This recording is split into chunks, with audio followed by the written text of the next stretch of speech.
One of the ongoing challenges in our communities today is the availability of housing, both for homeowners and for renters alike.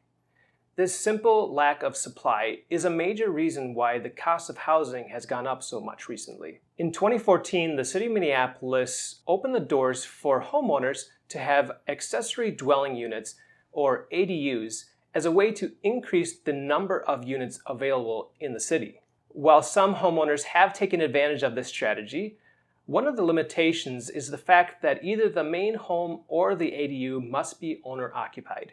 In 2020, Minneapolis expanded the benefits to non-owner-occupied properties by changing zoning laws to accommodate up to 3 residential units on any residential lot. The option is now available regardless of homestead status, and this has created a world of opportunities for Minneapolis owners and residents. Hi, I'm John Stiles with Bridge Realty, and I'm excited to introduce you to my friends who are experts in creating additional units at your Minneapolis property. Over the next few videos, we're going to be answering the question of what is an ADU, what is an ADU used for, the design, permitting, and construction process, commonly asked questions, options for real estate investors, and what to look for in a property before making your purchase. So let me introduce you to my friends John and Talisa from HYR Building LLC. Thank you both for taking the time to share with us today. Why don't you tell the audience a little bit about yourselves and your company? Of course. My name is John Shannon. I've got my bachelor's and master's in architecture from Woodbury University in San Diego. I worked at a top architecture firm in New York City, worked at a couple design build firms in San Diego, and also as an assistant superintendent at a general contracting firm in Minneapolis. We founded HYR Building in 2016 and have processed hundreds of permits for residential additions, ADUs, accessory dwelling units, and new construction. My name is Talisa Davila, and I worked with John Shannon. He's also my fiance, and we decided to start our own company right out of college, where we met at Woodbury University. I have a bachelor's degree in architecture.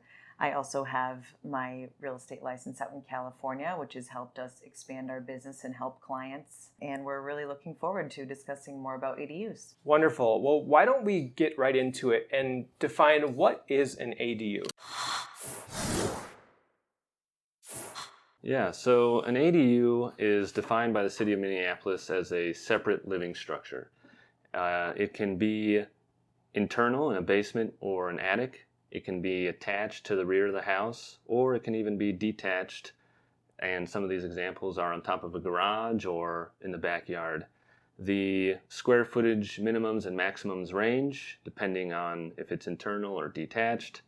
And here in the city of Minneapolis, an ADU is defined as an accessory dwelling unit. However, there are many common terms that are used, like companion unit, granny flat, mother-in-law suite, but at the end of the day, these are all the same thing. Currently, the city requires that the property owner reside in the accessory dwelling unit or in the house, and this is recorded on the deed for the property. Okay, very good. Well, can you give us an example of an ADU that you have worked on?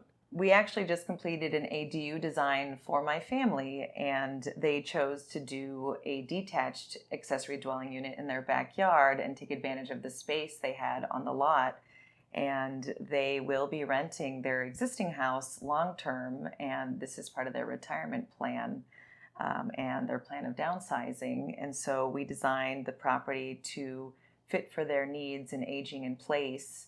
And they're super happy to be a part of this new transition and to be able to add that unit in the backyard. Wonderful. Well, this has been great information. So far, we've defined what an ADU is. And in the next couple of videos, we're going to be going into some more details so that you can decide if an ADU is right for you. So be sure to check out the next video right after this.